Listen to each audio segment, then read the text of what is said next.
सर्वप्रथम जब वृक्षों ने देखा कि भारत को विनष्ट करने के लिए पहले इसके समाज को तोड़ना पड़ेगा, तो जैसा कि हमने बताया पहले वर्णाश्रम व्यवस्था पर आघात किया गया, गुरुकुलों को क्रमशः नष्ट किया गया। गुरुकुल ही वह स्थान था जहाँ से व्यक्ति प्रबुद्धता को प्राप्त कर सकता है।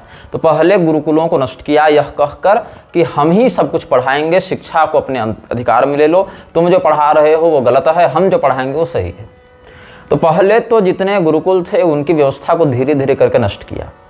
उसके समानांतर अपनी ये शिक्षा व्यवस्था लेकर आए।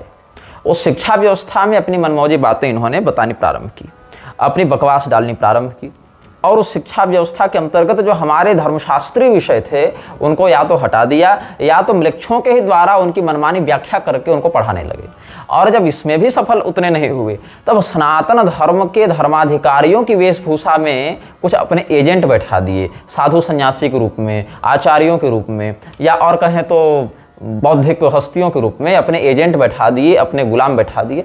वहाँ से 10 तरह के टीका भाष्य, 10 तरह के व्याख्यान सत्र इत्यादि करवा दिए और कुछ कुछ को विशेष मंचों में बुलाकर उनको प्रोत्साहित किया, उनकी बढ़िया प्रचार व्यवस्था कर दी, उनकी बढ़िया एडवर्टाइजमेंट कर दी। तो लोगों को लगा कि हाँ इनकी बात सही है। अब उस अवस्था में जहाँ अंग्रेजों के म्लेच्छों के आतंक से व्यक्ति ढंग से 2 समय का भोजन नहीं कर पा रहा है, जहाँ पर वह सड़क पर चल रहा है तो उस पर कोड़े बरस रहे हैं, वहाँ पर बहुत कठिनता से व्यक्ति धर्म को समझ पाएगा, उसका पालन कर पाएगा। लेकिन फिर भी हमारे पूर्वजों ने किया और हम इसके लिए उनके कृतज्ञ हैं। अब पहले कर दिया वर्ण को मनमाना कर दो, कर्मणा वर्ण व्यवस्था कह दो और उसके आधार पर किसी भी व्यक्ति को किसी भी वर्ण चयन का स्वातंत्र दे दो। क्या ऐसा उन्होंने किया कि जो व्यक्ति जो नौकरी लेना चाहे वो ले सकता है, कोई व्यक्ति किसी स्थान पर अपना घर बनाना चाहे तो कर सकता है, कोई व्यक्ति किसी भी पद पर जाना चाहे तो जा सकता है कि हाँ हमें मन है कि मैं राष्ट्रपति बन जाऊं तो मैं राष्ट्रपति का काम करने लगा और हम राष्ट्रपति बन गए। हाँ हमें मन है कि मैं नोट छापने लगूं तो हम नोट छापने लगे और हम आरबीआई के गवर्नर के रूप में स्वयं को प्रस्तुत करने लगे। ऐसी कोई व्यवस्था नहीं, बस वर्णाश्रम को मनमाना कर दो कि हाँ जो तुम चाहो सो बन जाओ भैया, क्या दिक्कत है। और इसके बाद क्या विडंबना उत्पन्न हुई, वर्णाश्रम के टूटते ही मनमानी जातियां होने लगी। किसी व्यक्ति को अगर लाभ दिख रहा है कि मैं नीचे रहूं तो वहां पर स्वयं को निचली जाति का घोषित कर देगा और कहीं पर स्वयं को अगड़ी जाति का घोषित कर देगा। अभी इसका दुष्परिणाम देखने को मिल रहा है कि बहुत सी जातियां ऐसी हो गई हैं, वहां बहुत से लोग ऐसे हो गए हैं जो स्वयं को क्षत्रिय के रूप में प्रस्तुत करेंगे, हम क्षत्रिय हैं, हम क्षत्रिय हैं, क्षत्रिय हैं, अथवा हमारे पूर्वज ब्राह्मण थे, ब्राह्मण थे।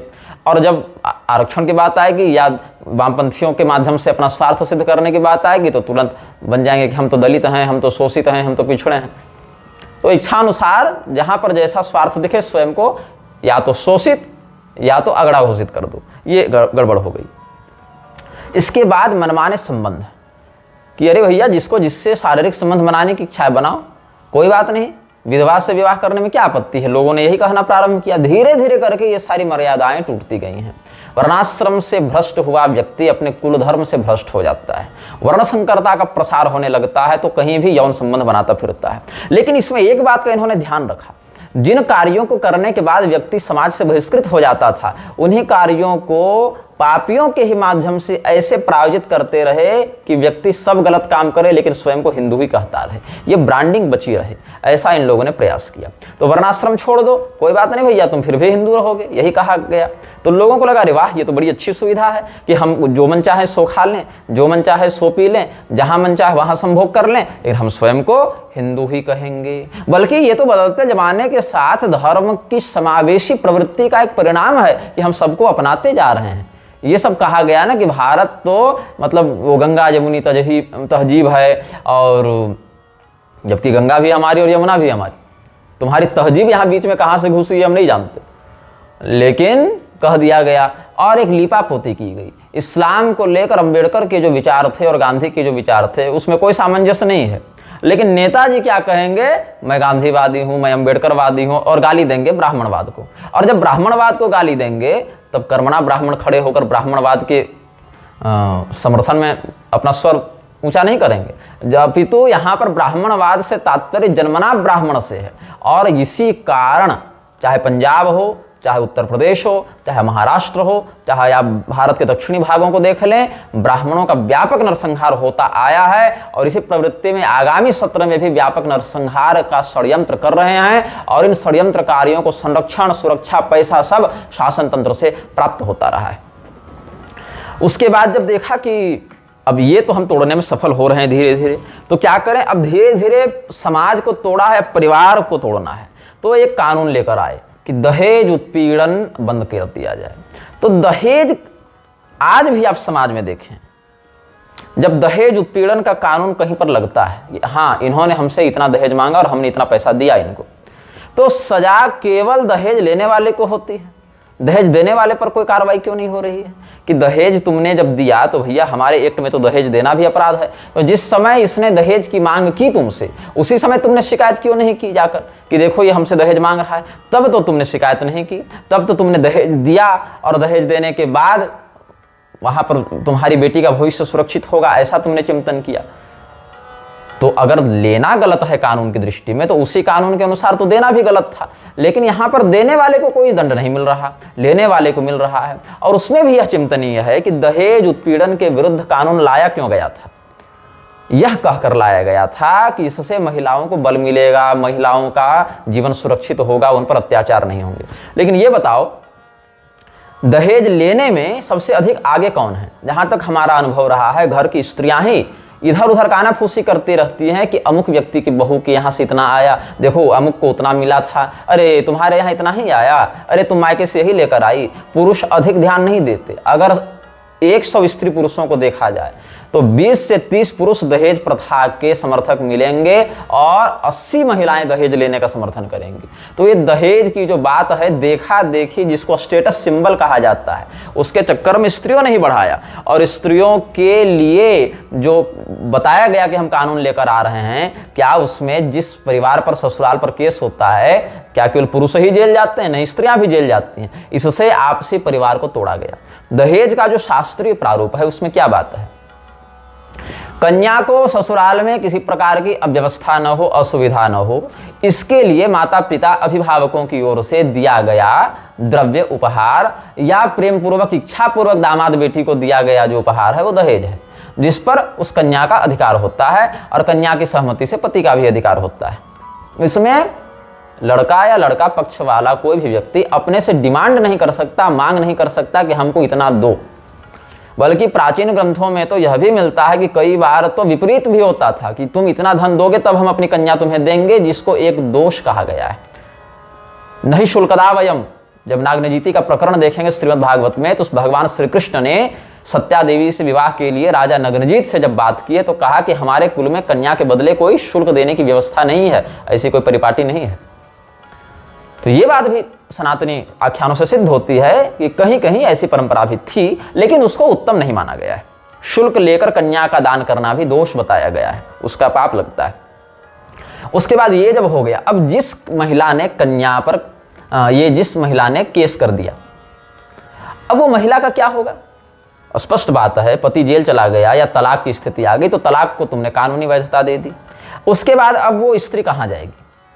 अब स्त्री हो या पुरुष हो, एक शरीर की जो वासना होती है, कामेच्छा होती है, काम वासना होती है, उसको बुझाने के लिए वह पति तो रहा नहीं, पत्नी तो रही नहीं। तो ऐसे स्त्री पुरुष इधर उधर संबंधों की संभावनाएं खोजते हैं कि काश हमारा इस स्त्री से संपर्क हो जाए, हमें यहाँ रमण का अवसर मिल जाए। तो ऐसे में अवैध संबंध बढ़ने लगते हैं।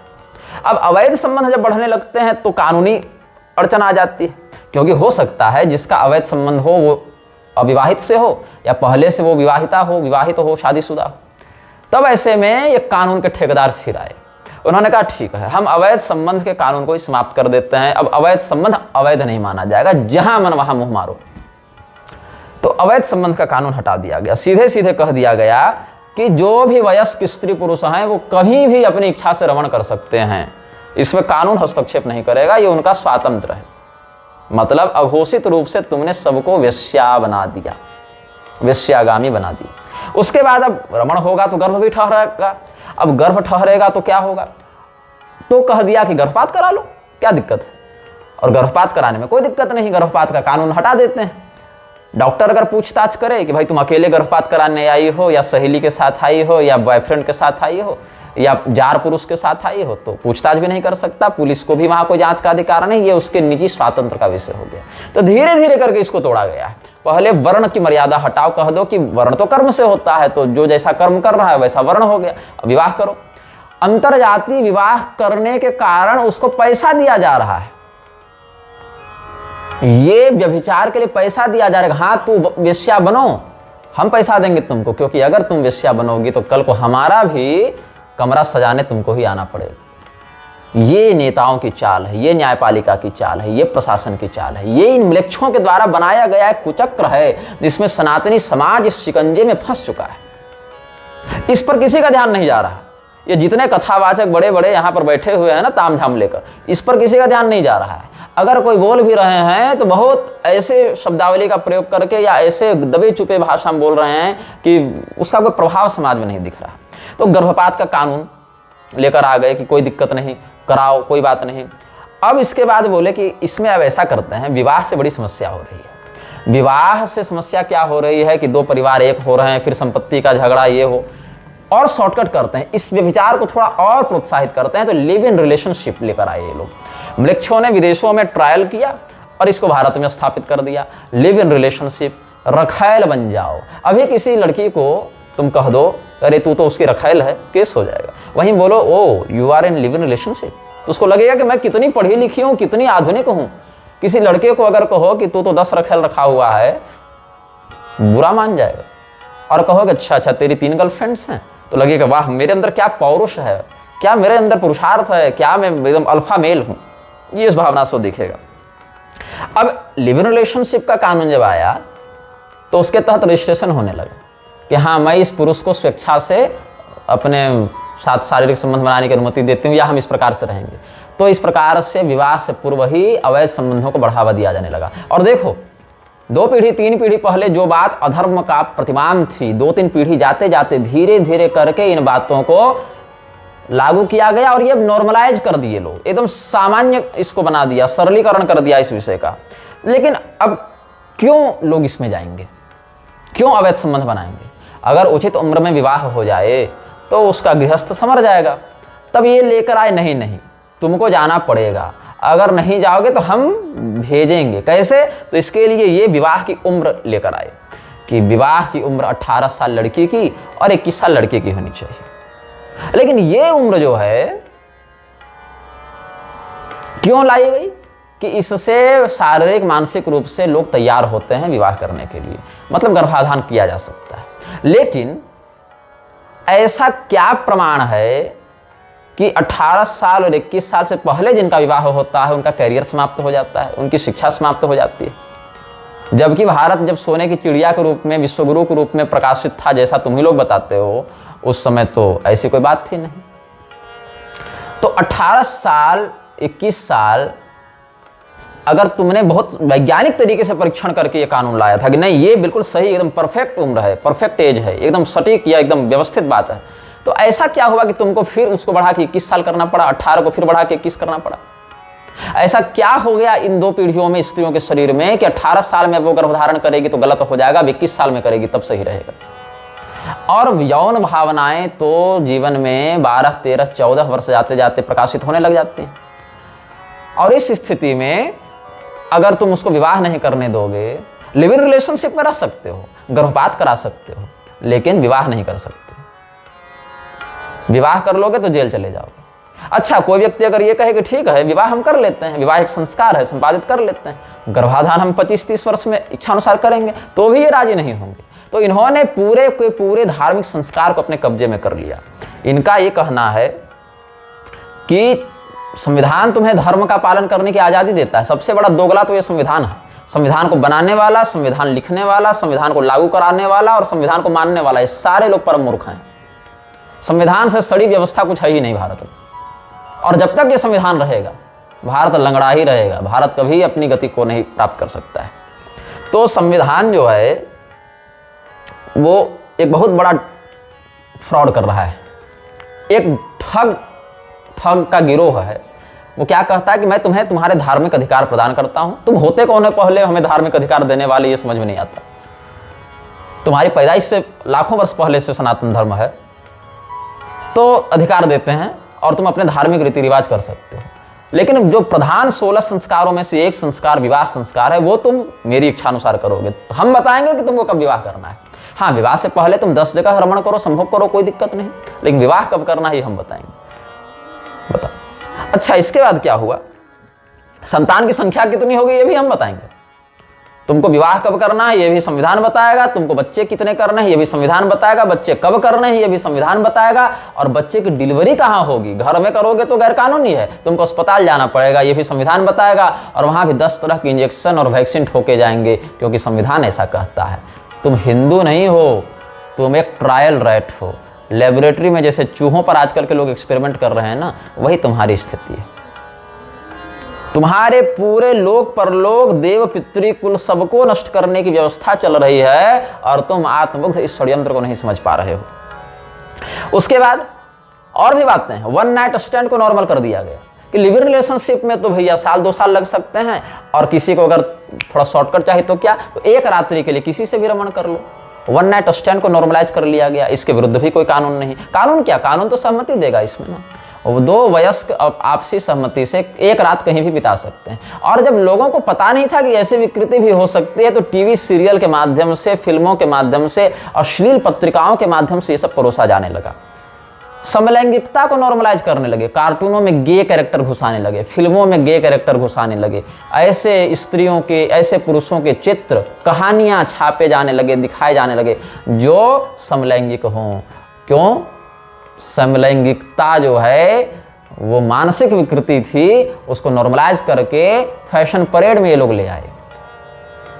और यहां भी ये निर्लज्ज नहीं रुके, तो ये मोहन भागवत और रविशंकर जैसे नराधम पुराणों और शास्त्रों से जिन बातों का तात्पर्य ये नहीं समझते, वहां से उदाहरण दे देकर दिखाने लगे कि देखो यहां भी इस बात का वर्णन मिलता है। पातिव्रत्य चातुर्वर्ण व्यवस्था पर इनका ध्यान नहीं जाता, राजधर्म पर्वानुसार जो शासन को शोधित का होना चाहिए उस पर ध्यान नहीं जाता। ये खोजने भी गए हैं तो क्या, समलैंगिकता का प्रमाण, और वो भी प्रमाण अपने वहां है नहीं, उसको जानबूझकर विकृत करके प्रस्तुत कर रहे हैं। ये सब बात है। अभी कुछ दिन पूर्व ज्योति तिवारी करके एक हैं, ज्योति पांडे या तिवारी लिखती हैं, तो उनकी किसी पोस्ट पर हमने देखा कि बॉडी काउंट के विषय में, कि विदेशों में बॉडी काउंट इतना है और ये इतना है।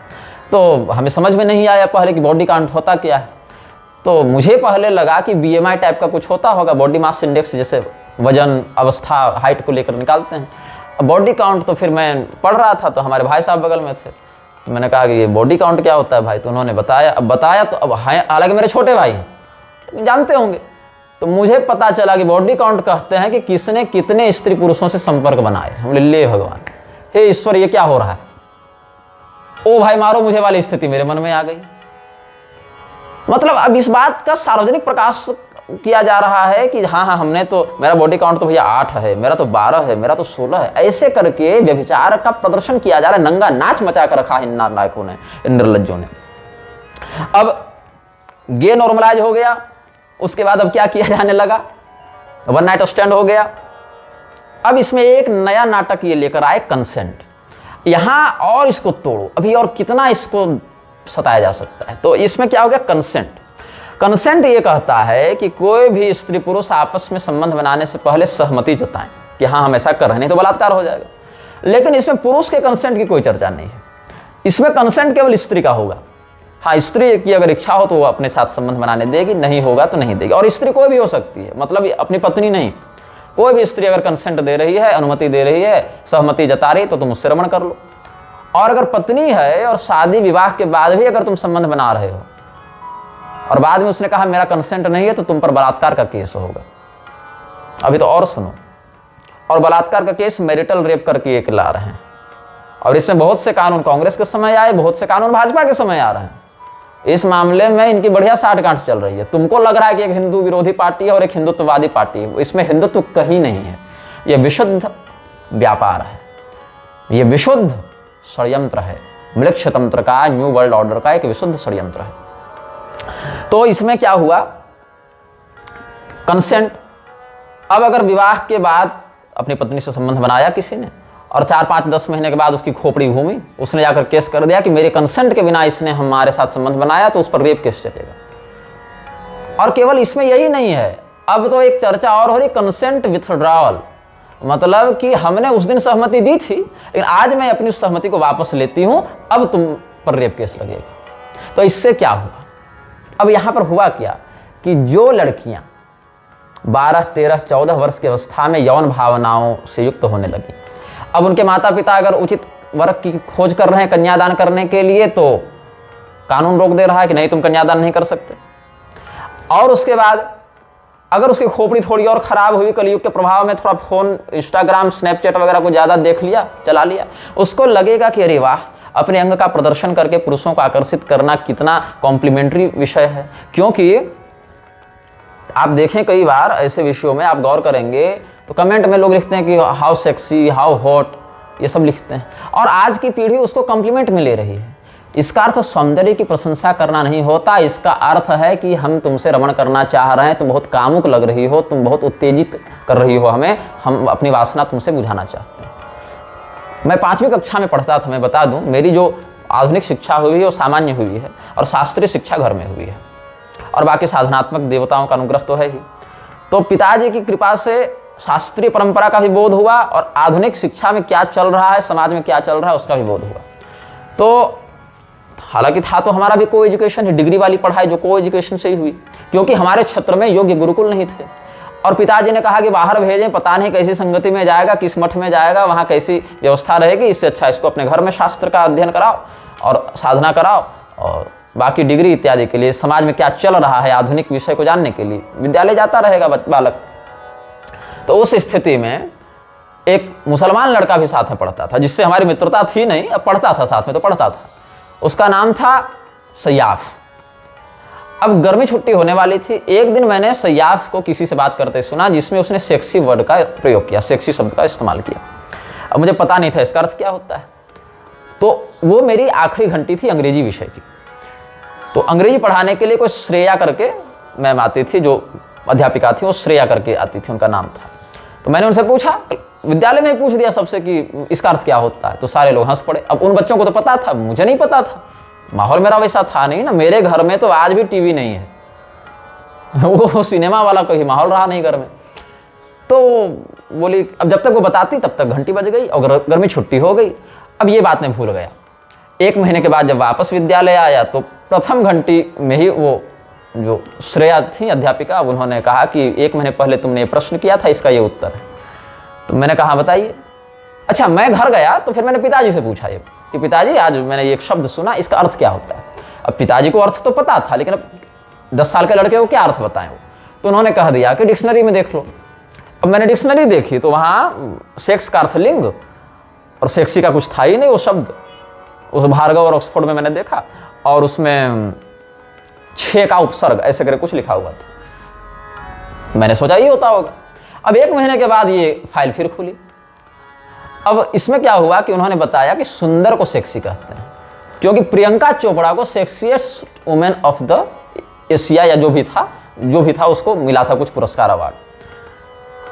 तो उन्होंने ये बताया, लेकिन क्या ये इसका वास्तविक तात्पर्य है? नहीं, क्योंकि ब्यूटीफुल भी हो सकता है, प्रिटी भी हो सकता है, चार्मिंग भी हो सकता है, लेकिन ये जो है जो यौन उत्तेजना को प्रदर्शित करता है, क्या इस शब्द का वो वास्तविक अर्थ था? नहीं था।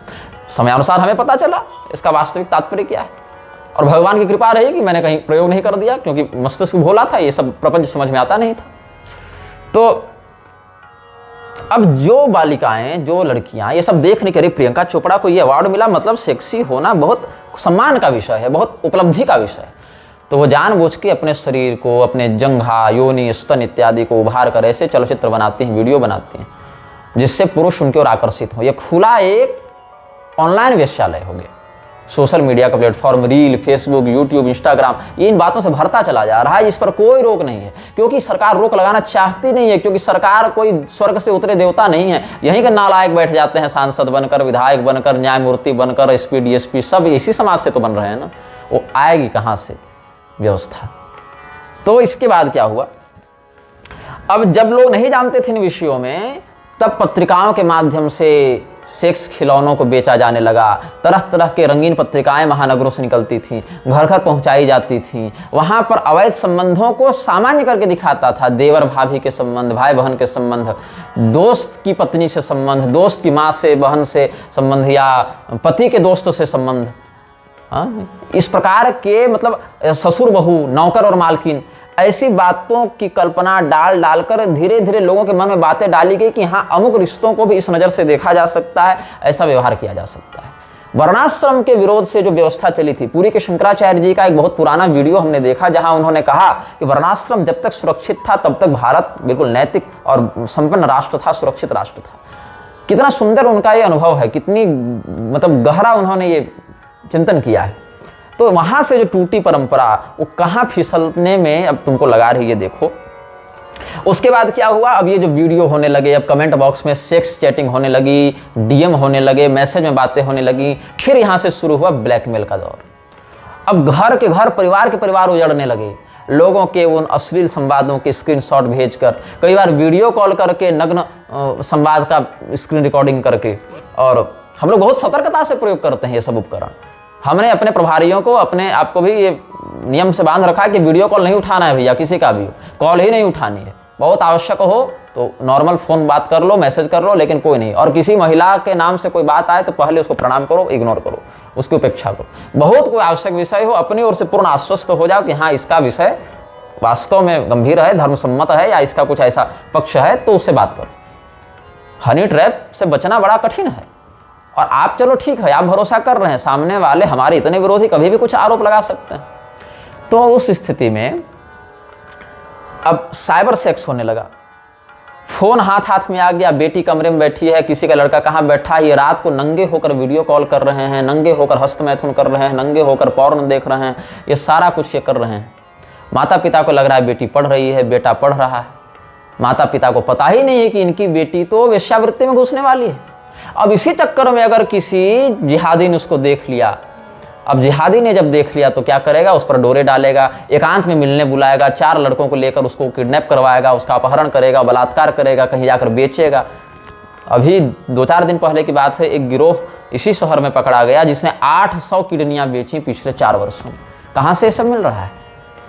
ये कहाँ से टूटी व्यवस्था और कहाँ पर ये खतरनाक स्थिति को जन्म दे रही है? अश्लीलता बढ़ती गई, नौकरों से व्यभिचार, घर में अगर कोई पुरुष नहीं है तो बड़े घर की स्त्रियां, बड़े घर से तात्पर्य पैसे वाली स्त्रियां, वो अपनी वासना को छिपा नहीं पाती हैं, फैशन शो को देखती हैं, मैगजीन्स पढ़ती हैं, सिनेमा को देखती हैं।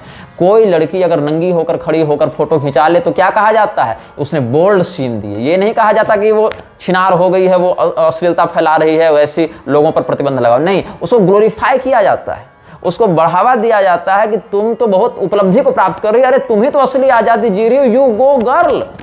ये चल रहा है। तब क्या होगा? दूध वाले से, मैकेनिक से, ड्राइवर से, बॉडीगार्ड से रमण करवाती फिरती हैं। स्त्री सुदुष्टासु आर्षणीय जायते वर्ण संकर, स्त्रियों के दूषित होने से। गुजरात में तुम चेक करवा लो ना सरकारी आंकड़ा, जितने भी विवाह हो रहे हैं और डीएनए टेस्ट के लिए अधिकांश पुरुष जा रहे हैं, वो फेल हो रहे हैं उसमें। ये मेरा नहीं है, वो सरकारी रिकॉर्ड देख लो तुम। पैटर्निटी टेस्ट में क्या फेलियर वहां चल रहा है, कहां से ये सब उत्पन्न हो रहा है। अब उसके बाद मानसिक रोगियों का एक दल और आया लड़कियों का, कि मुसलमानों का खतना हो जाता है तो अपने कपड़े से रगड़ खाकर उनके लिंग का अग्रभाग कड़ा हो जाता है, उसके सेंसेशन में, उसकी संवेदनशीलता में कमी आ जाती है, जिससे उनका स्खलन देरी से होता है। तो अगर तुमको वास्तव में प्लेजर चाहिए ना बहन, प्लेजर चाहिए ना गर्ल, तो तुम किसी मूल्य को पकड़ो, उससे क्या मजा मिलता है, ये बताया जा रहा है। मुझे ऐसा बोलने का कोई शौक नहीं है, मैं बस ये बताना चाह रहा हूं कि स्थिति कहां जा रही है। और इसका मूलभूत कारण वो कानून है जिन्होंने इस प्रकार के कुरीतियों को, इस प्रकार के व्यभिचार को प्रोत्साहित कर रखा है। छोटी छोटी 12-15 साल की लड़कियां कैसे अश्लील वस्त्र पहन के रील में डांस कर रही हैं, उनके 10-10 बॉयफ्रेंड हैं, उनसे रमण करवाती फिर रही हैं, गर्भपात करवाती फिर रही हैं। इससे यौन रोग बढ़ रहे हैं, और यौन रोगों का सबसे बड़ा जो व्यापार है, जो मेडिकल माफिया है, वो इनसे जुड़ा हुआ है। सिनेमा का जो माफिया है और जो मेडिकल माफिया है, उनको प्रोटेक्शन कौन दे रहा है? उनको जुडिशियल माफिया और पॉलिटिकल माफिया प्रोटेक्शन दे रहा है। उनको न्यायपालिका का जो गिरोह है, संसद का जो गिरोह है, ये संरक्षण दे रहा है। 10 तरह के गर्भ निरोधक गोलियां, 10 तरह के निरोध कंडोम्स, 10 तरह के और भी जो उपकरण होते होंगे, मुझे तो उतना नहीं पता, ये सब बेचे जा रहे हैं। छोटी बच्चियों को अपना कस्टमर बनाया जा रहा है, और उसके बाद तुम्हारा बाप लेकर आ जाता है सर्वाइकल कैंसर के अगेंस्ट वैक्सीनेशन की स्कूल जाओ और 12 से 14 15 साल के लड़कियों को वैक्सीन ठोको। इतना बड़ा नरसंहार करवा दिया इस सरकार ने। हर दिन कहता था आंकड़ा दिखा दिखा करके हमने इतने लोगों को वैक्सीनेट करवाया, इतने लोगों को वैक्सीन दी। देखो, अगर मैं तुमको जहर की शीशी दूं ना तो तुम नहीं पियोगे, तुम जानते हो जहर है, लेकिन अगर मैं खीर में मिलाकर दूं तो तुम खा सकते हो, क्योंकि तुम्हें पता नहीं उसका प्रभाव क्या होगा। इसी प्रकार से अगर तुम्हें जहर बोलकर दिया जाए, डिपॉपुलेशन करवा रहा हूं ये बोलकर दिया जाए तो तुम कभी नहीं लोगे, लेकिन दवा बोलकर दी जाए, भरोसे में लेकर दिया जाए तो तुम मान जाओगे। और बाद में क्या लिखकर इस निर्लज्ज सरकार ने दे दिया कि हमने किसी को जबरदस्ती थोड़े रोका। अरे मूर्खों, एयरपोर्ट में और स्टेशन पर, बाजार में निकलने पर जो लाठियां पड़ रही थी लोगों को, वैक्सीनेशन का सर्टिफिकेट दिखाने की आवश्यकता क्यों पड़ रही थी? फिर पकड़ पकड़ के लोगों को जो दिया गया है वैक्सीन, मजबूर किया गया उनको लेने के लिए कि तुम्हारी सैलरी रोक देंगे, तुम्हारी नौकरी रोक देंगे। तुमने विवश किया है लोगों को ये जहर लेने के लिए, तुमने विवश किया है लोगों को मृत्यु के मुख में जाने के लिए। और मैं विरोध करता हूं विद्या भास्कर जी का, चाहे राघवाचार्य जी का, चाहे और भी ऐसे लोगों का जिन्होंने स्वयं वैक्सीन ली और लोगों को प्रेरित किया ये जहर लेने के लिए। वहां पर आपका जो है सो विवेक कहां चला गया था? इस प्रकार से कहां आपकी वो मदान्धता व्याप्त हो गई थी मन में कि जो आ रहा है कि ले लो, हाँ ठीक है। ये कथित धर्माधिकारी सब जो है इस प्रकार के नरसंहार में समान रूप से दोषी हैं। 10 साल 12 साल के लोगों को हार्ट अटैक आ रहे हैं, 10 साल के बच्चे को हार्ट अटैक आ रहा है, स्वस्थ युवा चलते फिरते लुढ़क जा रहा है। ये तो स्थिति है। अब प्री वेडिंग, विवाह करना है ठीक है, लेकिन प्री वेडिंग करो, ये भी एक नया प्रपंच लेकर आए। प्री वेडिंग के नाम पर अश्लीलता का प्रदर्शन, यौन संबंध, डेस्टिनेशन वेडिंग के नाम पर, हनीमून डेस्टिनेशन के नाम पर, प्री वेडिंग डेस्टिनेशन के नाम पर अश्लील वस्त्रों में चिपट चिपट कर चुम्मा चाटी करते हुए फोटो खिंचाते हैं। उसका सार्वजनिक प्रदर्शन किया जाता है अपने अभिभावकों के सामने। और उसके बाद अभी बहुत से किस्से ऐसे आ रहे हैं कि प्री वेडिंग में पति ने अपनी पत्नी के फोन में बॉयफ्रेंड के फोटो देख लिए, इंटीमेट सीन्स देख लिए तो तलाक दे दिया या मना कर दिया, आत्महत्या कर ली। तुमने पूरे के पूरे पारिवारिक संरचना को तोड़ दिया। संयुक्त परिवार से अच्छा छोटा परिवार सुखी परिवार, ये नारा लाकर तुमने दिया। संयुक्त परिवार में रजो धर्म का पालन होता था। एक महिला अशुद्ध हो गई तो 4 महिलाएं उसके बदले काम कर लेती थी, कोई दिक्कत नहीं। फिर वो अशुद्ध हुई तो ये काम कर लेती थी, कोई दिक्कत नहीं। अधिकांश मामले घर के चौखट से बाहर नहीं जा पाते थे, क्योंकि व्यक्ति अपने चाचा के, अपने ताऊ के, अपने बड़े भाई के, अपनी भाभी के, अपने दादा दादी के अनुशासन में रहता था, तो किसी न किसी का सम्मान करके बहुत से विषय समाप्त कर दिए जाते थे। लेकिन सबसे पहले परिवार को तोड़ा, उसके बाद स्त्री पुरुष को तोड़ा कि छोटा परिवार भी नहीं रहने देंगे, स्त्री पुरुष को तोड़ा। उसके बाद प्राइवेसी के नाम पर पति पत्नी, बेटा पिता, बेटी, माँ भाई बहन सबको तोड़ा, इसने सबको तोड़ा। यौन उन्मुक्तता फैला दी, पशु बना दिया, वेश्यालय बना दिया देश को। अब क्या इसका दुष्परिणाम हुआ? जब लड़कियां हॉस्टल में जाने लगी, लड़के हॉस्टल में जाने लगे, तो अपने कमरों में लड़कियों को, कॉल गर्ल्स को बुलाने लगे। 4 लड़के एक लड़की को बुक करके बुलाते हैं, 4 लड़कियां एक लड़के को बुक करके बुलाती हैं। ये नंगा सत्य है समाज का। और पुलिस यहां रेड कब मारती है? जब उसको ऊपरी कमाई की आवश्यकता पड़े, रेड मारो, कुछ उनसे लो पैसा और फिर निकल लो। और ये व्यभिचार बढ़ता ही रहेगा। और उसमें अब ये भी कि अब वयस्क हो गए तो कोई बात नहीं, और अगर गलती से वयस्क नहीं निकले तब लगेगा पोक्सो, इसने मुझे कंसेंट के बिना छुआ। जब तक हमें यौन तृप्ति मिल रही थी तब तक बढ़िया, जहां ब्रेकअप हुआ, झगड़ा हुआ, रेप केस तुरंत फाइल करो, अगले की जिंदगी नष्ट कर दो। समझ जाओ, चेत जाओ, अभी भी समय है। अब इसके बाद क्या हुआ? भागकर विवाह करने लगे, भागकर विवाह करने लगे। पहले जहां भागकर विवाह करने से पूरे गांव में बदनामी होती थी, अब पीढ़ियां ऐसा जमाना बदला, ऐसी विकृति आई कि अब तो ये नॉर्मल हो गया, सामान्य हो गया। अब भागकर विवाह अगर कोई वयस्क कर रहा है, अच्छा वयस्कता भी सरकार तय करेगी कि तुम वयस्क हुए हो कि नहीं। पहले 18 साल था, अब 21 साल कर दिया विवाह के लिए। तो भागकर विवाह कर रहे हो तो सरकार प्रोटेक्शन देगी, संरक्षण देगी, माता पिता उसमें कुछ नहीं कर सकते हैं। ये अगर लोकतंत्र ही तुमको स्वीकार है तो इस सड़ी हुई व्यवस्था में भी कम से कम इतना तो करो कि जो लड़का लड़की भागकर विवाह कर रहे हैं उनको संपत्ति में अधिकार नहीं मिलेगा, उनको माता पिता जो चाहे सो दंड देंगे। जब बीमार पड़ा मेरा बच्चा तो तू आया था, जिस जज ने फैसला सुनाया, जिस पुलिस ने गिरफ्तार किया, उसको 2 थप्पड़ लगा वहीं पर कि जब मेरा बेटा बीमार था, मेरी बेटी बीमार थी, तो तू आया था इसकी इलाज करवाने, तू अस्पताल लेकर गया था गोदी में टांग कर इसको, अभी फैसला देने आया है काला चोगा और खाकी वर्दी पहन के कि वयस्क का अधिकार हम बचाने आए हैं। ये कानून ही व्यभिचार को बढ़ावा दे रहा है। ये सारे वेश्यागामी जज और नेता और मंत्री, वकील और पुलिस बन के बैठे हुए हैं। मैं सबको नहीं कह रहा हूं, 100 में से 2 लोग अच्छे होंगे, 98 तो अच्छे नहीं हैं, यही सत्य है। और वो जो 2 लोग अच्छे हो रहे हैं वो भी उसी व्यवस्था के शिकार हैं, चंगुल में फंसे हुए हैं, वो भी कुढ़ रहे हैं अंदर से, कैसे क्या करें। जब ये विद्यालय में एडमिशन का समय था, अपने आधे पेट को काट काट कर हमने फीस भरी थी, तो कितने पुलिस वाले और कितने जज साहब आए थे फीस भरने भाई। बचपन से 18 साल, 20 साल, 25 साल हमने इसको पाल पोस कर बड़ा किया, और एक लात में केवल लिंग और योनि की तृप्ति के लिए भाग गया। माता पिता पर केस कर दिया, लड़कियां फर्जी रेप केस अपने बाप पर कर रही हैं, भाई पर कर रही हैं, उन लड़कों के बहकाने पर।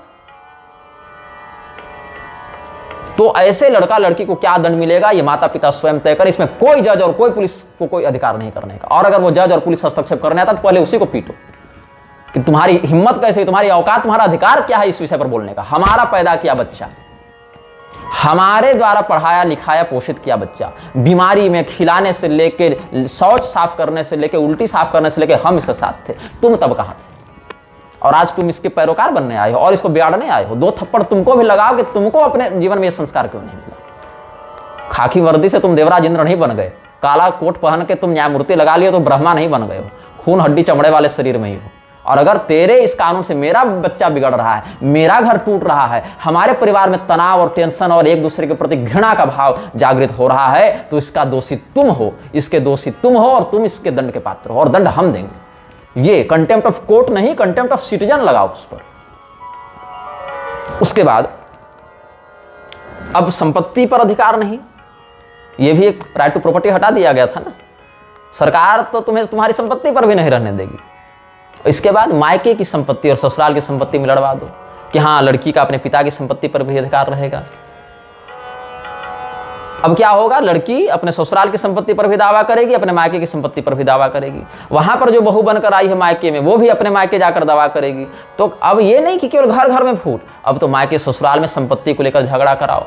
आज जो बहू इस घर में आई वो मायके जाकर अपने भाई और भाभी से लड़ेगी, वहां झगड़ा करेगी, और यहां भी झगड़ा करेगी क्योंकि उसकी ननद भी इस जगह पर अपनी संपत्ति पर अधिकार करने आई है।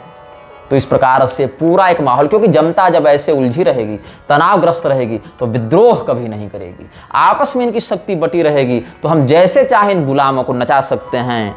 अब एडवर्टाइजमेंट होने लगी, पीरियड्स में ये सैनिटरी पैड लगा लो तो तुम कंपटीशन जीत जाओगे। जिस अवस्था में एकांतवास कहा शास्त्र ने स्त्री के लिए, वहां पर उसको सार्वजनिक प्रदर्शन करते हुए, टाइट कपड़े पहनकर योनि फैलाते हुए सैनिटरी पैड लगाकर दिखा रहे हैं लोग। रजस्वला महिला जो है वो अधिक तेजस्विनी होती है, वो और अधिक काम कर सकती है, उसको मत रोको, पढ़ने भेजो, कंपटीशन में भेजो, दौड़ने भेजो। और पुरुषों की अपेक्षा स्त्रियां अधिक तेज होती हैं, ये भी एक अलग से मजाक उड़ाने के लिए करे, तुमको नहीं पता ये सैनिटाइजर लगाओ इससे कीटाणु मरते हैं, अरे ये सर्फ यूज करो, ये डिटर्जेंट यूज करो इससे कीटाणु भागते हैं, अरे ये वाली दवा लगाओ ना इससे ये होता है, अरे तुमको नहीं पता, अरे उसको वोट दो वो बढ़िया नेता है। इस प्रकार से महिलाओं का व्यापारीकरण किया जाने लगा। पहले कमरा बंद करके कपड़े बदले जाते थे, अब कैमरा खोलकर कपड़े बदले जाते हैं। उस समय जो अधर्म था वो आज उपलब्धि बताए जा रहे हैं। और छोटी बच्चियों तक को यौन कुंठा से ग्रस्त करने के लिए कथित सर्वाइकल कैंसर के वैक्सीन लगवाए जा रहे हैं, और उसका ब्रांड एम्बेसडर उस वेश्या को बनाया गया है, पूनम पांडे को, उसको बनाया गया है। और उसको वेश्या भी नहीं कर सकते आप, उसको आप रोल मॉडल बता रहे हैं, आप उसको एक्ट्रेस बता रहे हैं। ये अभिनय है, ये अभिनय नहीं है, ये वेश्यावृत्ति है। तो और तुम्हारे जैसे वेश्यागामियों के कारण इनको प्रोत्साहन मिल रहा है। ये जब यौन रोग बढ़ेंगे तो मेडिकल माफिया बहुत पैसा कमाएगा। ये गर्भपात में जितना बड़ा व्यापार वैलेंटाइन डे के नाम पर होता है, गर्भपात की जितनी दवाइयाँ क्या जहर बिकता है, ये सब के सब ये बहुत बड़े व्यापार को जन्म दे रहे हैं। और इन व्यापारियों से जब इन पॉलिटिशियंस को चंदा मिलता है तो तुम्हारी बहू बेटी की इज्जत को दांव में रखकर वो पैसा कमाते हैं और हंसते हैं, खेलते हैं। तुम्हारी बेटी बहू को वेश्या बनाकर उससे कमाते हैं पैसे, ये दलाल। ये कड़वा सत्य है। एड्स को नॉर्मलाइज करने लगे लोग, लोगों को पता नहीं था एड्स क्या होता है, क्योंकि अवैध संबंध थे नहीं, और जो थे भी वो बड़े दबे चुपे थे। नॉर्मलाइज कर दिया कि जेब में कंडोम रखो, कभी भी आवश्यकता पड़ सकती है। क्यों भाई, कभी भी आवश्यकता कहाँ पड़ रही है इसको? अवैध संबंधों को बढ़ावा देने के लिए एड्स को नॉर्मलाइज किया गया। उसके बाद ये सब आहार में अशुद्धि, व्यक्ति क्या खा रहा है, कहाँ खा रहा है, कोई मतलब नहीं। आहार की अशुद्धि से, अरे कुछ भी खाओ ना रहोगे हिंदू ही, कहीं भी रमण करो ना रहोगे हिंदू ही। आज का हिंदू लार टपकाते कमेंट में लिंक मांगता फिर रहा है कि भैया दे दो, भैया दे दो, भैया दे दो कर रहा है। घर घर की पता नहीं किसके घर की बेटी है, किसके घर की बहू है, किसके साथ रमण कर रही है और कैमरा खोलकर रमण कर रही है, वो प्रचारित हो रहा है। और इनको कोई मतलब नहीं इस बात से। आज के धर्मगुरुओं को कोई मतलब नहीं इस बात से। धर्मगुरु तो इस बात का स्टार प्रचार करने में लगे हैं कि हाँ अब की बार 400 पार। अरे व्याख्यान करो इन बातों का, विषयों का। स्त्री धर्म, पुरुष का क्या कर्तव्य है, स्त्री का क्या कर्तव्य है, चातुर्वर्ण व्यवस्था की क्या शास्त्रीयता है, इन पर बात करो ना। कोई मतलब नहीं, बस रिझाने में लगे हुए हैं, मनोरंजन करने में लगे हुए हैं, नाटक करने में लगे हुए हैं। अब देखिए बात ऐसी है, 3 तत्वों से आचार्यों के आचार्यत्व की हानि होती है, 3 दुर्गुणों से, भय, लोभ या प्रमाद।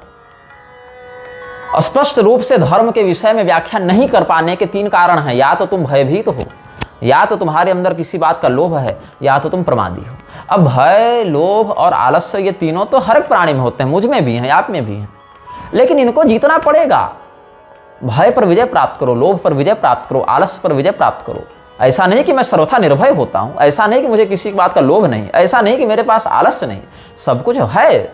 ये तो भावनाएं हैं, ये तो प्राकृतिक रूप से रहेंगी। काम, क्रोध, मद, लोभ, ये अगर नहीं रहेगा तो फिर जीव किस बात का? वो अष्टपाश से नहीं बंधा रहेगा तो जीव किस बात का वो?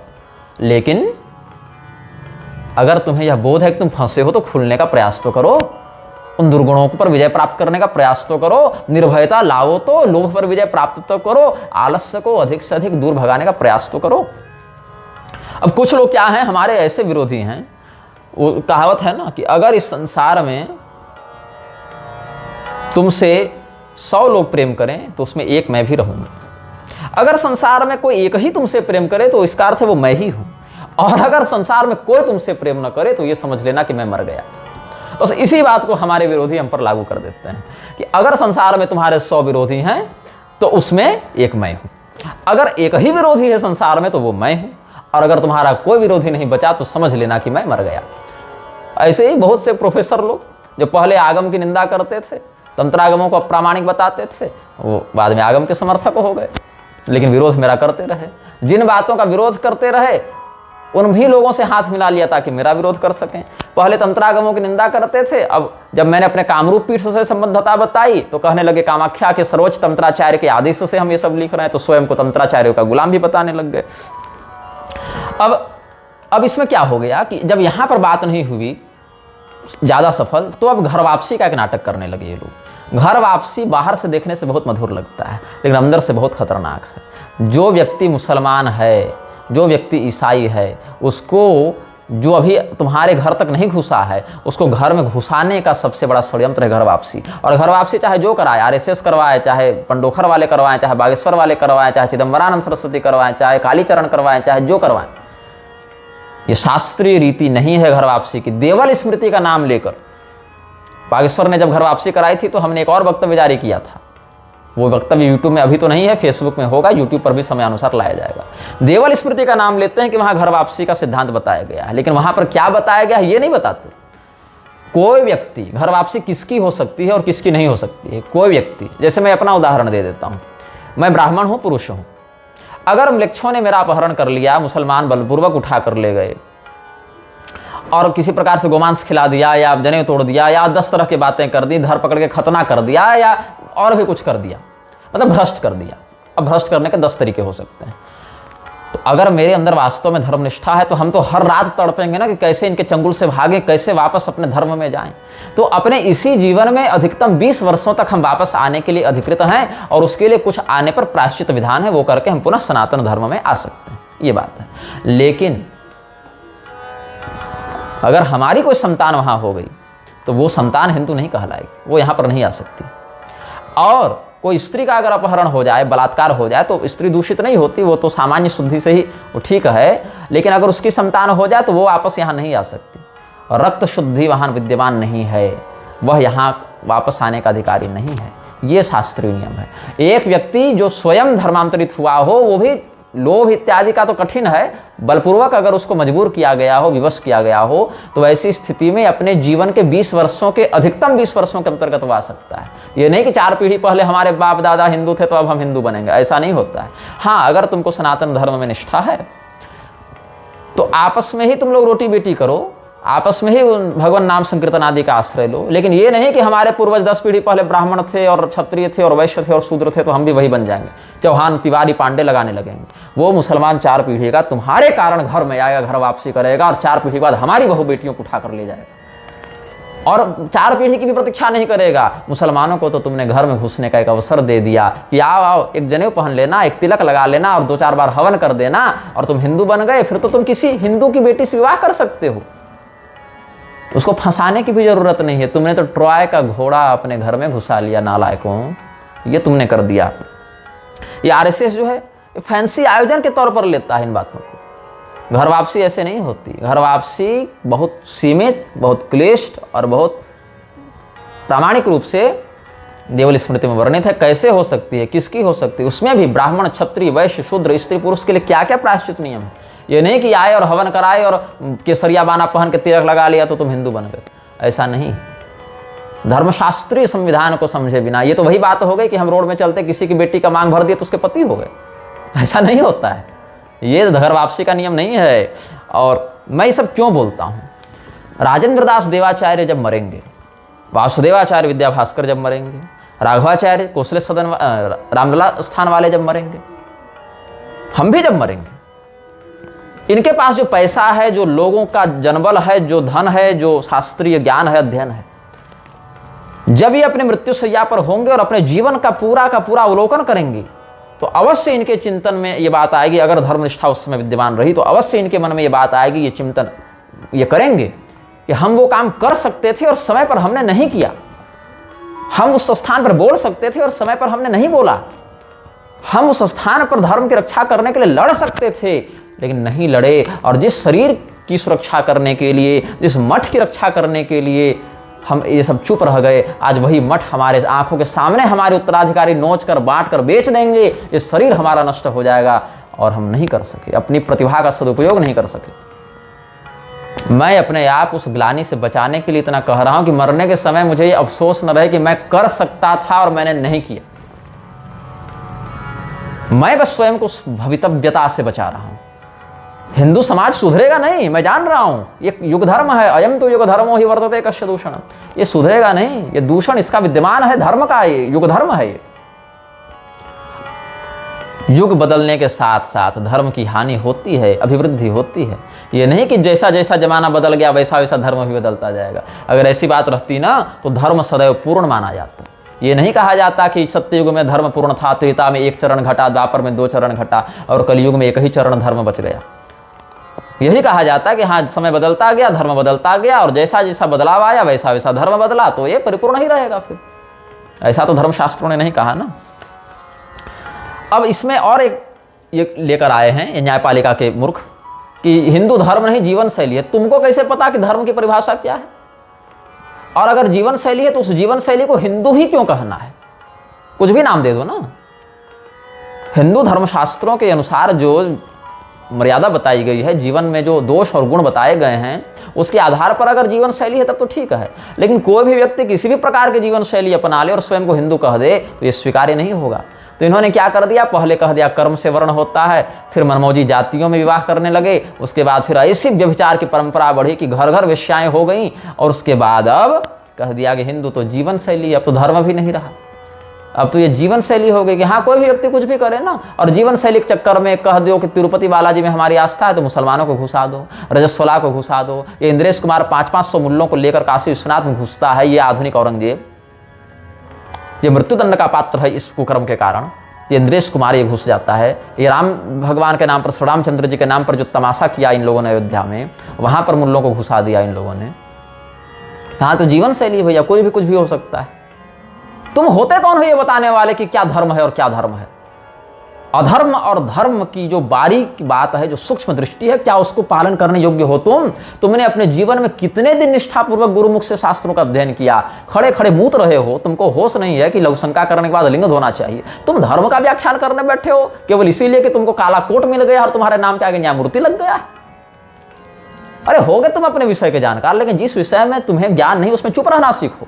और ऐसे ऐसे म्लेच्छ संसर्गी नेहरू इत्यादि के माध्यम से हिंदू कोड बिल लेकर आ गए ये लोग। स्वामी करपात्री जी जैसे प्रबुद्ध लोगों ने उस समय विरोध किया, आज भी करना चाहिए। हिंदुओं को कमजोर करने का सबसे बड़ा हथियार है हिंदू कोड बिल। जो मंदिर अधिग्रहण नियम बनाना, एंडोनमेंट एक्ट, जो टेम्पल एंडोनमेंट एक्ट बनवाए इन लोगों ने, ये सब के सब क्या मतलब है तुमको? अगर तुम स्वयं को धर्म निरपेक्ष कहते हो तो तुम कैसे तय कर सकते हो कि किस धर्म की क्या, जिसको जिसको तुम धर्म मान रहे हो, जैसे तुम्हारे लिए तो इस्लाम भी धर्म है, ईसाइयत भी धर्म है, तो कौन क्या करेगा? ये तुम छोड़ दो उन लोगों पर, देख लेंगे आपस में। तुम कैसे तय कर सकते हो कि हिंदू धर्म का व्यक्ति कितने विवाह करेगा, कब करेगा, कितने संतान करेगा, क्या करेगा क्या नहीं करेगा? ये विषय धर्माधिकारियों पर छोड़ दो, हम आपस में देख लेंगे। तुम हस्तक्षेप कैसे कर सकते हो? तुम संवैधानिक पद पर जब बैठते हो, संविधान की शपथ लेते हो, तो संविधान तो धर्मनिरपेक्ष हो गया ना। तो तुम किस हैसियत से जाकर रामलला की प्रतिष्ठा करते हो, मंदिर बनवाते हो या कॉरिडोर बनवाते हो? और अगर बनवाते हो तो अपने नाम के आगे प्रधानमंत्री लगाकर क्यों बनवाते हो, मुख्यमंत्री लगाकर क्यों बनवाते हो? स्वतंत्र रूप से जाओ। और स्वतंत्र रूप से जब तुम जाओगे तो प्रधानमंत्री मुख्यमंत्री नहीं रहोगे, तब तुम रहोगे हिंदू। और अगर तुम हिंदू हो, अगर उन देवताओं में तुम्हारी आस्था है, तो फिर उन्हीं देवताओं का तिरस्कार करने वाले, उन्हीं देवताओं को कोड़े से मारने वाले अंबेडकर के चित्रों का प्रसारण क्यों बंद नहीं करवाते हो? क्यों ऐसे देव निंदकों का तुम महिमा मंडन करते फिरते हो? तुम हो दोगले, तुम किसी के सगे नहीं हो। तुमको जहां जैसा स्वार्थ दिखेगा, वोट लेने के लिए तुम वैसा ही बन जाते हो। वोट लेने के लिए आवश्यकता पड़े तो स्वयं को दत्तात्रेय, गोत्री, जनेऊधारी ब्राह्मण बता देने वाला राहुल गांधी भी एक नकली हिंदू ही है, और स्वयं को भगवान महादेव का भक्त बताने वाला नरेंद्र मोदी भी नकली हिंदू ही है, और स्वयं को हनुमान जी का भक्त बताने वाला धीरेन्द्र शास्त्री भी नकली हिंदू ही है, और वेद मंत्रों को बदलने की बात करने वाला गिरधर मिश्र उर्फ रामभद्राचार्य भी नकली हिंदू ही है। इनको हम हिंदू ही नहीं मानते। ये सब के सब हिंदू धर्म को मारकर उसके शव का भक्षण करने वाले गिद्ध हैं। इतना तो हिंदुत्व ममता बनर्जी भी दिखा दे रही है नवरात्र में। यह सनातन धर्म का वास्तविक स्वरूप नहीं है। अब कहते हो कि अगर मदर टेरेसा ने पाखंड करके लोगों को ईसाई बनाया, तो धीरेन्द्र शास्त्री जब घर वापसी करा रहे हैं तो पाखंड कैसे? पाखंड शब्द की परिभाषा ही तुमको पता नहीं है। न तुमको धर्म की परिभाषा पता, न तुमको शास्त्र की परिभाषा पता, न तुमको पाखंड की परिभाषा पता। श्रीमद् भागवत महापुराण के अनुसार पाप के खंडों को, पाप के चिन्हों को पाखंड कहते हैं। सनातन धर्म के अनुसार, माहेश्वर तंत्र के अनुसार, तीनों वेदों को पा कहते हैं, और उसका जो खंडन करे, वेद की मर्यादा का जो खंडन करे, वह पाखंड कहलाता है। धीरेन्द्र शास्त्री वेद मंत्रों को बदलने की बात करता है, ये पाखंड है। जो वेद में अधिकृत नहीं ऐसे व्यक्तियों को वेद मंत्र का अधिकार देने की बात करता है, ये पाखंड है। सभी हिंदुओं को रोटी बेटी करवाऊंगा ऐसा कहकर वर्णाश्रम व्यवस्था की दुर्गति करने वाला गिरधर मिश्र रामभद्राचार्य पाखंड कर रहा है। इस अंश में वो पाखंडी है। राजेंद्र दास देवाचार्य जो जाकर रामदेव के यहाँ कर्मणावरण व्यवस्था बोलकर आए हैं, और जो रामदेव सनातन धर्म के वर्णाश्रम व्यवस्था को मटियामेट करने के लिए कटिबद्ध है, ऐसे रामदेव को परम पूज्य श्रद्धेय योग ऋषि बोलकर आए हैं। ये वैदिक मर्यादा का विहिंसन, ये पाखंड है। एक प्रदीप बंसल था ना, यमुना मिशन वाला, शायद शरणानंद का चेला है कि किसका चेला है। सुनने में आया कि उसका बेटा किसी ब्राह्मण कन्या को ब्याह करके ले आया, और यहाँ पर यही सब बड़े बड़े कथित संत और वर्णाश्रम रक्षक गए थे आशीर्वाद देने 1-1 लाख रुपया दक्षिणा लेकर। पैसा मिल जाए तो जन्मना का समर्थन कर दो, पैसा मिल जाए कर्मणा का समर्थन कर दो, और मिल जाए तो वर्णसंकरता का भी समर्थन कर दो। ये दुर्बुद्धि है इन लोगों के मन में। वासुदेवाचार्य विद्याभास्कर जी हो चाहे राघवाचार्य जी हो, ये सब वर्णाश्रम का समर्थन करते हैं, बहुत बढ़िया से करते हैं, लेकिन उसी वर्णाश्रम व्यवस्था की दुर्गति करने वाले सरकारों को 400 पार भेजने के लिए क्यों स्टार प्रचारक बने घूम रहे हैं? और जब उसको 400 पार आप भेज ही देंगे, उसके बाद वो जो अधर्म करेगा, जो मंदिर तोड़ेगा, जो बीफ कंपनियों से चंदा लेगा, उसका दोषी कौन माना जाएगा? अंतरजातीय विवाह करने वालों को जो प्रोत्साहन राशि देगा, उसका दोषी कौन माना जाएगा? उचित अवस्था में कन्यादान करने वालों का विरोध करेगा, उसका दोषी कौन माना जाएगा? लोग कहते हैं कि ये तो क्या कांग्रेस को वोट देते हैं? नहीं भाई, कांग्रेस को वोट मत दो, तृणमूल को वोट मत दो, सपा को वोट मत दो, नीतीश कुमार, लालू यादव, स्टालिन, किसी को वोट मत दो, शिवसेना को वोट मत दो, अकाली दल को वोट मत दो, कोई मतलब नहीं। वही नेता जब भाजपा में आकर पवित्र हो जाए ना, तब उसको वोट देना, तब उसकी चमचई करना, तब उसकी चापलूसी करना। कांग्रेस में रहकर वो नेता गाली खाता है, वही नेता भाजपा में आकर हर प्रकार के केस से मुक्त हो जाता है, पवित्र हो जाता है। भगवान श्री रामचंद्र जी को गाली देने वाला व्यक्ति कल को भाजपा में आ जाए तो तुम्हारे लिए आराध्य हो जाता है। गोमांस भक्षण करने वाली कंगना जब भाजपा में आ जाती है तुम्हारे लिए पवित्र हो जाती है। ये तुम्हारा नकली हिंदुत्व है। और ऐसे ही हिंदुओं के विषय में पूरी के शंकराचार्य जी ने कहा कि 1 लाख हिंदुओं को मैं वध कर दूंगा। 1 लाख नहीं, उनको 2-4 जीरो बढ़ाकर बोलना चाहिए था, 2-3 शून्य बढ़ाकर बोलना चाहिए था। ये सभी नास्तिक स्वयं को हिंदू के रूप में प्रदर्शित करते हैं, लेकिन सनातन धर्म के मूल सिद्धांत पर आघात करने के लिए घुसपैठ किए हुए असुर हैं, जो वास्तव में हिंदू धर्म का, सनातन धर्म का स नहीं जानते, ध नहीं जानते, और उसके बाद स्वयं को हिंदू के रूप में प्रस्तुत करते हैं। अपनी मनमौजी को हिंदुत्व का नाम देते हैं, सनातन धर्म का नाम देते हैं। जो व्यक्ति श्रुति का अधिकारी नहीं, जो व्यक्ति वर्णाश्रम में अधिकृत नहीं, ऐसे म्लेच्छों को घर वापसी के नाम पर टीका चंदन कर करके बुलाने वाला धीरेन्द्र शास्त्री भी वेद की मर्यादा का विहिंसन करने के कारण पाखंड ही कर रहा है। टेरेसा का पाखंड और धीरेन्द्र का पाखंड एक प्रकार का हम समझते हैं।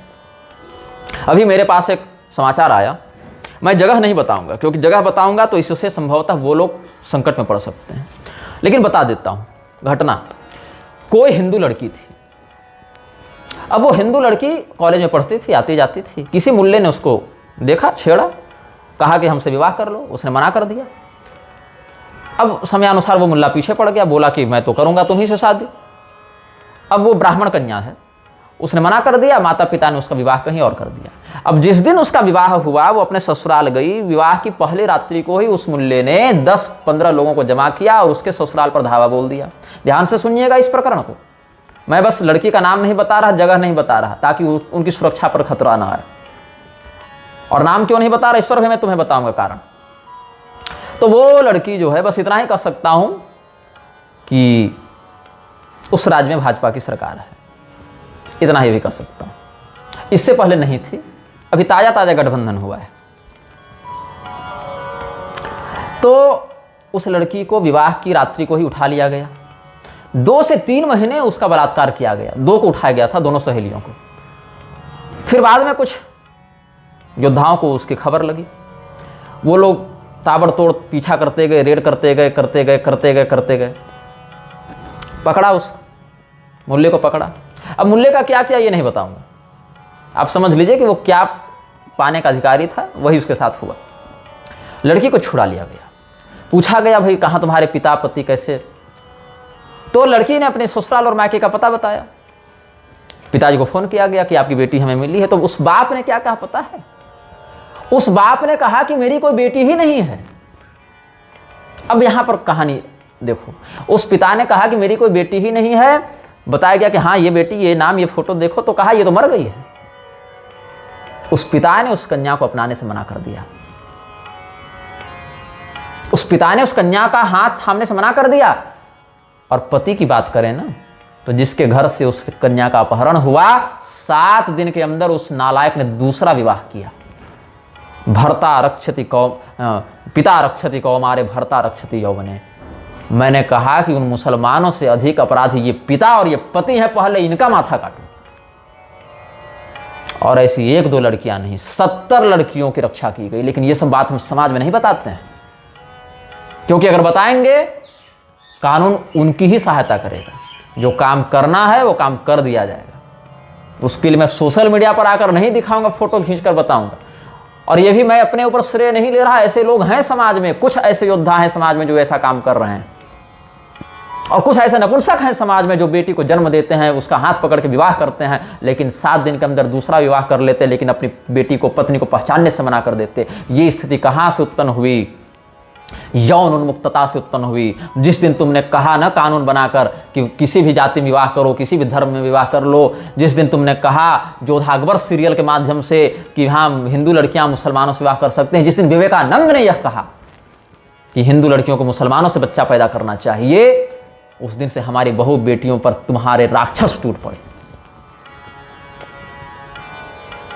और यहां पर उन लड़कियों को प्रोत्साहित किया जाता है जो विचार फैला रही हैं, जिस प्रकार से काम कर रही हैं।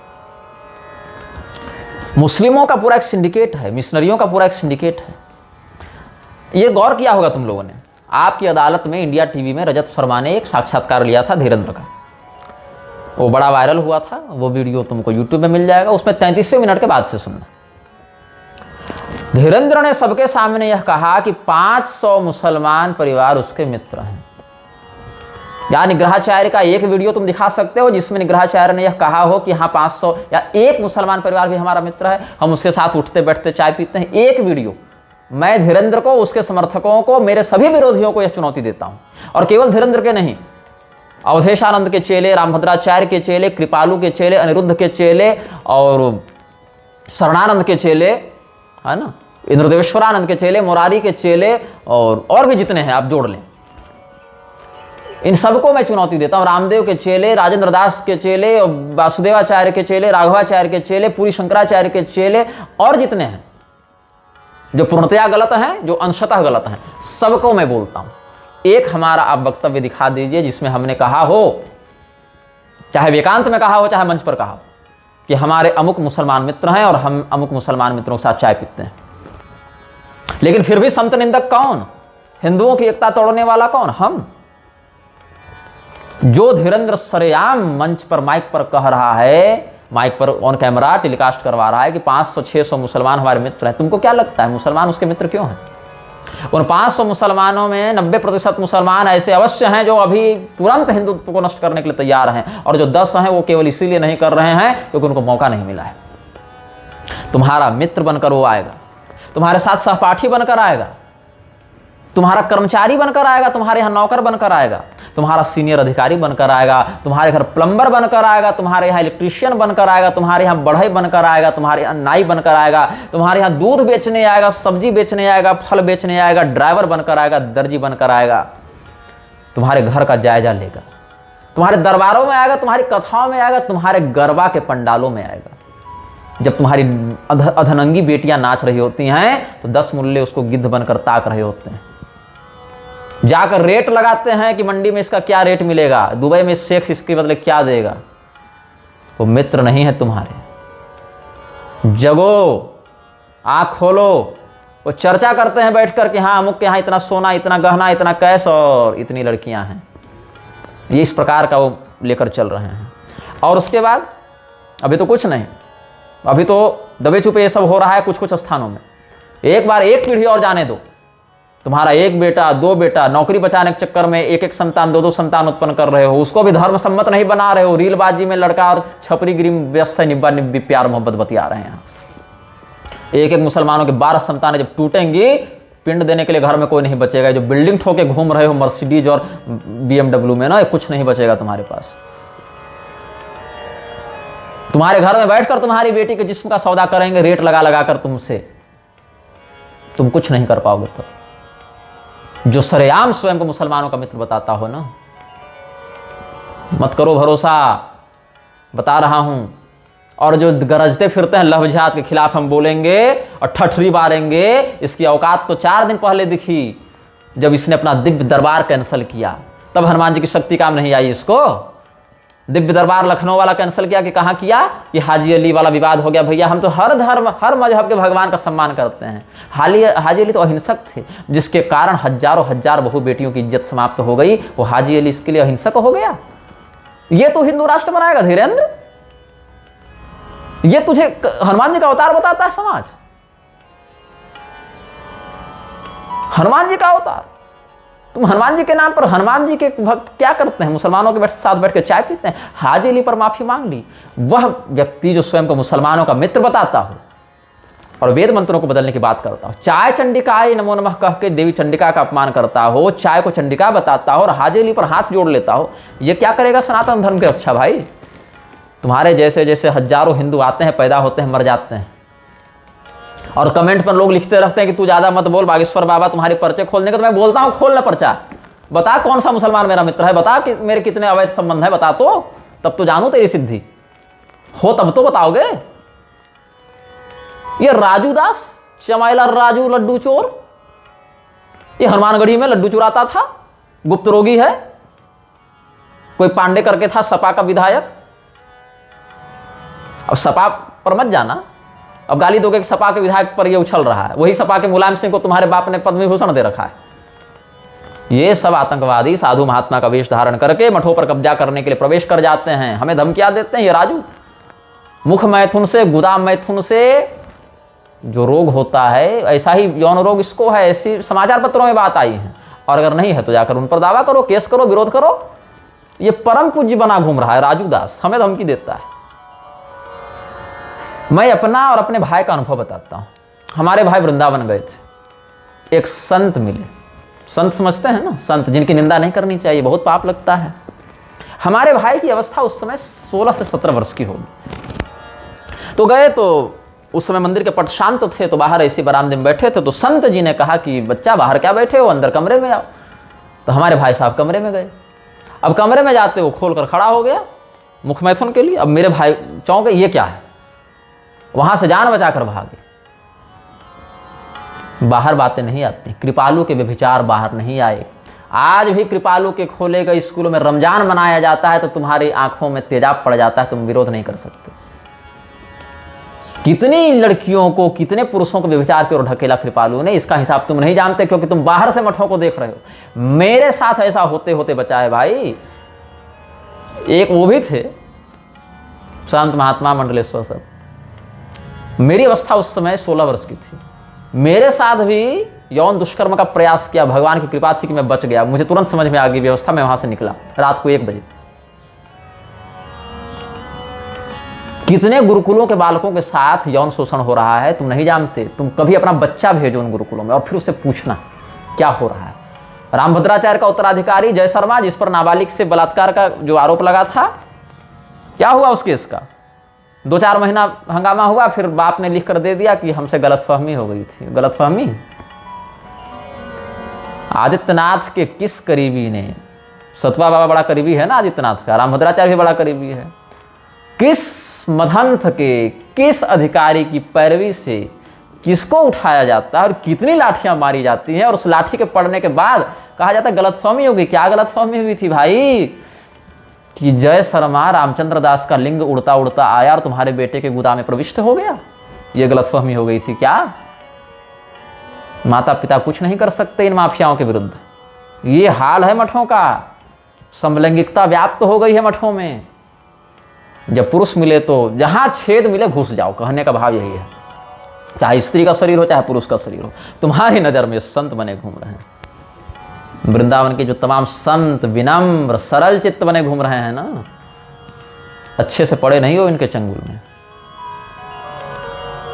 मैं जो बोलता हूं, जिन लोगों के बारे में बोलता हूं, बड़ा सोच कर संभल कर बोलता हूं। अब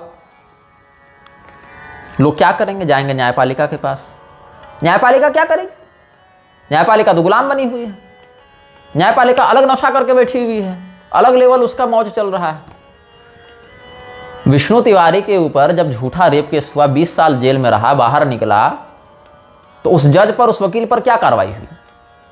अच्छा, लोअर कोर्ट का जज अगर किसी व्यक्ति को दोषी करार दे और हाई कोर्ट का जज अगर उसको निर्दोष करार दे, या हाई कोर्ट वाले दोषी कह दें और सुप्रीम कोर्ट वाले निर्दोष कह दें, उस स्थिति में जो व्यक्ति निर्दोष है उसको ये अधिकार मिलना चाहिए कि जिस प्रशासन ने उसकी चार्जशीट बनाई, जिसने सबूत प्रस्तुत किए, वो वकील, वो जज, सबों को क्या दंड मिलना चाहिए, वो निर्दोष तय करेगा। अब सुप्रीम कोर्ट में निर्दोष साबित हो गया, तुरंत हाई कोर्ट के उस जज को पकड़ कर लाया जाए, उसके चेंबर से कॉलर पकड़कर बोला जाए कि अंधा था क्या रे तू, कि तुम्हारा सुप्रीम कोर्ट का सीनियर अंधा है। सेम सबूत, सेम एविडेंस पर तुम कहते हो मैं दोषी हूं, वो कहता है मैं निर्दोष हूं, तो कम से कम किसी एक को तो गलत मानोगे, और जो गलत है, जिसके कारण मेरा जीवन बर्बाद हो रहा था, उसको क्या दंड मिलेगा? इन लोगों ने, गिरोह ने स्वयं को न्याय का ठेकेदार तो बना दिया। अन्याय करने पर हमें क्या दंड मिलेगा, इसकी कोई व्यवस्था नहीं बनाई। क्योंकि जिस दिन ये व्यवस्था बनेगी ना, सड़क पर जूते मार मार कर इनका अपान से लेकर मुखमंडल तक लाल कर दिया जाएगा। 21 जजों ने अभी 4 दिन पहले, 2 दिन पहले कोई चिट्ठी लिखी है चंद्रचूड़ को। माए बाप, जनता बहुत गाली दे रही है, माए बाप, न्यायपालिका की अवमानना हो रही है, माए बाप, न्यायपालिका का भरोसा जनता से उठ रहा है, जनता अफवाह उड़ा रही है, माए बाप, तुम्हारे कुकर्म ऐसे है, अफवाह उड़ाने की आवश्यकता है। ये दहिहाड़ी की ऊंचाई नापने के लिए इन नालायकों के पास समय है, लेकिन बंगाल में जो मर रहे हैं हिंदू, उनकी शिकायत लिखने तक के लिए समय नहीं इन धूर्तों के पास। ये स्वयं को लॉर्ड समझ बैठे हैं, सच में ये लॉर्ड बने घूम रहे हैं। तुम जिसको अपना रक्षक समझ रहे हो, वो तुम्हारा भक्षक है। तुम अगर जज के पास जा रहे हो शिकायत लेकर कि सर हमको बहुत मारा जा रहा है, प्रताड़ित किया जा रहा है, वो प्रशासन के पास जा रहे हो कि तुम सर हमको बहुत मारा जा रहा है, प्रताड़ित किया जा रहा है, वो तुम्हारी शिकायत नहीं लिख रहा, उन दुष्टों का दमन नहीं कर रहा, तो तुम्हारा पहला कर्तव्य बनना चाहिए कि उस जज को, उस प्रशासन को समाप्त करो। क्यों? वो तुम्हारी रक्षा तो कर नहीं रहा, वो आतताई, वो आतंकवादी तुमको मारे बिना छोड़ेगा नहीं। उसका कमीशन सेट है, थाना में भी उसका कमीशन पहुंच रहा है, जज साहब के पास भी पहुंच रहा है, कमिश्नर साहब भी कमीशन लेकर बैठे हुए हैं। तो जिस दिन अगर वो केस रजिस्टर भी होगा तो पॉलिटिकल प्रेशर डालकर यही प्रशासन और न्यायपालिका तुम्हारे विरुद्ध हो जाएगी। उधर से वो आतंकवादी तुम्हें मारेगा और इधर से ये तुम्हें मारेंगे, और ये जो व्यवस्था ये उसी का संरक्षण करेगी। अभी बंगाल में जो 2 दिन पहले वो जो वक्तव्य आया जिसमें कहा जा रहा था कि हिंदुओं सोच समझ के वोट करना, क्योंकि चुनाव के बाद तो हम यहीं रह जाएंगे और सेना चली जाएगी। अभी सुप्रीम कोर्ट की आंखों में तेजाब घुस गया है, अभी संज्ञान नहीं ले पा रहा। चुनाव आयोग मर गया है, कहीं गुदा मैथुन करवा के पड़ा हुआ है क्या? अभी चुनाव आयोग और सुप्रीम कोर्ट को नहीं पता चल रहा है क्या करना है, यहाँ संज्ञान लेते नहीं बन रहा है। We will rip you apart बोलने वाला जो न्यायमूर्ति बैठा है, जज, वो मुल्ला है, मुसलमान है। ये मानसिकता नहीं बदलेगी, ये सह अस्तित्व संभव ही नहीं है। ये we will rip you apart तब नहीं बोलते जब बंगाल के हिंदू, केरल के हिंदू, कश्मीर के हिंदू जब हाथ जोड़कर आंखों में आंसू लेकर आशा की किरण के साथ इनके सामने प्रस्तुत होते हैं, तब ये we will rip you apart नहीं बोलते उन आतंकवादियों को कि अरे खबरदार जो तुमने ऐसा गलत काम किया मैं तुम्हें चीर कर रख दूंगा। नहीं, ये तुम्हें बोलेंगे क्योंकि जानते हैं कि तुम्हारे हृदय में इनके प्रति भय है। पहले इसको दूर करो। ये कोई न्याय देने नहीं बैठे हैं, ये दलाल बैठे हैं। कहीं से तलाक का केस आए तो महिला से सेटिंग हो जाती है, इतनी रातें और एल्युमिनियम में इतना हिस्सा। ये बैठे हैं यहाँ पर वेश्यालयों के जो दलाल थे ना, कोठों के दलाल, वही सब यहाँ बहाल हो के आ गए हैं। अब इनके बीच में 2-4 कुछ अच्छे अधिकारी फंस जाते हैं, पिस जाते हैं, जिनको पता ही नहीं कि अब क्या करें। गलत तो है, हम घूस नहीं ले रहे, लेकिन सीनियर को इतना पहुंचा देना है तो अब कहां से करें। हम तो इस फैसले में ऐसा लिख रहे थे, लेकिन जज साहब के ऊपर से आदेश आ गया तो बदलना पड़ेगा, वो क्या करें। तो ये व्यवस्था, आधी रात को अदालत खोलने के लिए समय है इन दुष्टों के पास, आतंकवादियों के लिए, लेकिन पुकार सुनने के लिए नहीं है समय।